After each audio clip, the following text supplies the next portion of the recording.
বাংলা বছরের প্রথম দিনে খাঁটি বাঙালির সাজে অভিনেতা দীপক অধিকারী ওরফে দেব। অপরদিকে ঘাটাল লোকসভা কেন্দ্রের তৃণমূল প্রার্থী রবিবার নিজের নির্বাচনী কেন্দ্রে প্রচারে যাওয়ার আগে ঘাটাল কলেজ মোড় এলাকায় একটি সংস্থার বর্ষবরণ অনুষ্ঠানে যোগ দেন।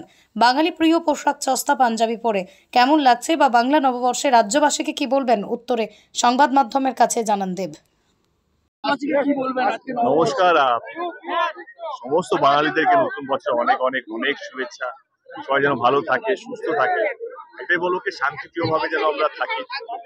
একটা বন্ধুত্বর একটা মাহল যেন তৈরি হয়, যেখানে সৌজন্যতা থেকে আরম্ভ করে ভদ্রতা থেকে আরম্ভ করে যেটা আদান প্রদান যেন হয় আমাদের সবারই মধ্যে, এবং ভগবান যেন আমাদের সবাইকে সুস্থ রাখুক এবং শান্তিতে রাখুক। দাদা, বাঙালির প্রিয় পোশাক, সেই পোশাক পরেছেন আপনি আজ? আমি প্রথমবার ঘাটালে পরে এসেছি আর কি।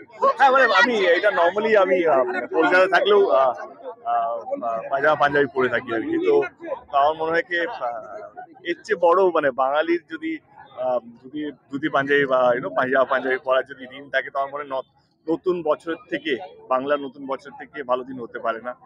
এবং আমি তো বাঙালি, তাই এটা আমাকে আবার মানে বলতে হবে না। মানে আমার মনে হয় কি এটা পায়জামা পাঞ্জাবি বা ধুতি পাঞ্জাবি চেয়ে ভালো ড্রেস হতে পারে না, বা আমি বলতে যাই না, but sari is also fantastic. দাদা, প্রচন্ড গরম, কর্মীরা দিন রাত এক করছে প্রচারে, কি বলবেন কর্মীরা? আমার মনে হয় কি কর্মীরা যেভাবে খাটছে, আমার মনে হয় শুধু আমার দল না, প্রত্যেকটা দলে ভারতবর্ষ জুড়ে আমার মনে হয় তাদেরকে স্যালুট জানানো উচিত। এবং যেইভাবে দলের পতাকা নিয়ে গ্রামে গ্রামে, অঞ্চলে অঞ্চলে, পাড়ায় পাড়ায়, বুথে বুথে যেভাবে যাচ্ছে, বাড়ি বাড়ি যেভাবে যাচ্ছে, আমার ওনাদেরকে শ্রদ্ধা এবং কি বলবো মানে মাথা নিচু করে ধন্যবাদ। আপনারা আছেন বলেই যে কোনো দল জিততে পারছে বা যে কোনো প্রার্থী জিততে পারছে।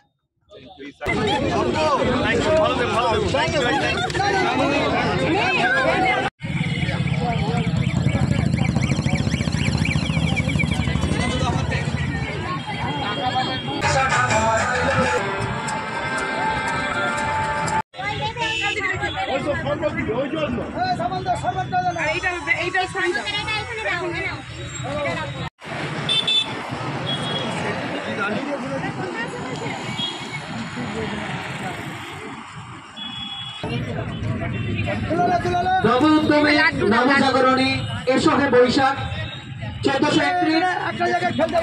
আজ পয়লা বৈশাখ, সুশাসন বিতরণ ও এই গ্রীষ্মের দাবদাহে আমরা জল বিতরণ করছি। আর কিছু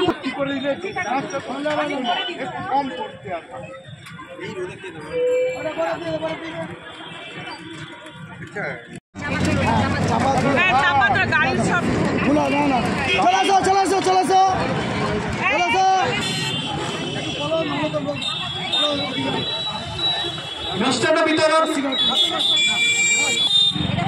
এসো হে বৈশাখ নব উদ্যমে নবজাগরণে 1431।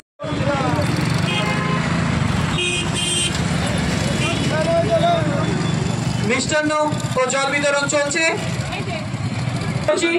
আর কিছুক্ষণের মধ্যে আমাদের মধ্যে